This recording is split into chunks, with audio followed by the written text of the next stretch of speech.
Bano be bamu ku basajja abataano abakwatiddwa ekitongole kya URA ku nsalo y'e Busia nga baagala okuyingira mu Uganda mu bumenyi bw'amateeka. Ku bano kuliko Mike Macharia ow'emyaka 21 nga ye mugoba wa trailer mwe babadde batambulira, Mike Odhiambo ow'emyaka 5, David Owino nga ye aweze egy'obukulu 41 n'abalala 2. Abel Kagumire akolanga Commissioner Customs mu kaseera kano alambuludde engeri bano gye bakwatiddwamu. Nga bekwese mu motoka nga beesibiddemu bekwese mu bibokisi, tetumanyi lwaki babadde bekweseemu, babakwatidde ku booda yaffe y'e Busia. Abakwate bano babadde tebalina bibogerako wabula okusinziira ku Abeli babadde bagenda Semuto okusuubula nnyaanya. Batugambye badde bagenda Semuto kunoonya nnyaanya, naye tetumanyi lwaki bekukusa, lwaki bakukusa, babadde bagenda kunoonya Semuto.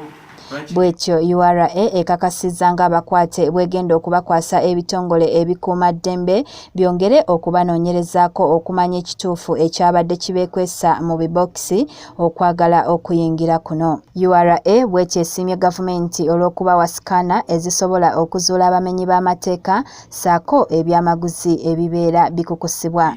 Sikaana zino gavumenti ezituwadde zitandise otuyamba mu bintu bya security. Mike Macharia omugoba wa trailer namba KCT 230T nga namba za Kenya yeewozezzaako era n'ategeeza nga bwe kyavudde ku bisale by'entambula bye babadde tebasobola kusasula nga batambulidde mu bbaasi okujja kuno okusuubula ennyaanya zaabwe.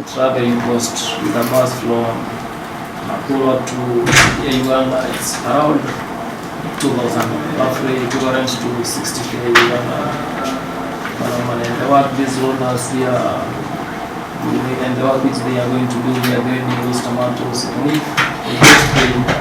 Ono yeetondedde gavumenti ya kuno ku lwa banne ng'agamba nti gwe gwabadde omulundi ogusoose era tebasuubira kukiddamu singa banaasonyiyibwa.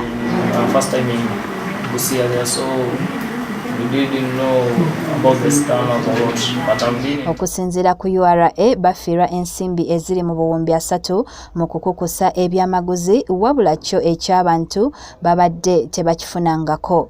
Kalungi Betty, Delta TV, Amasokolomo.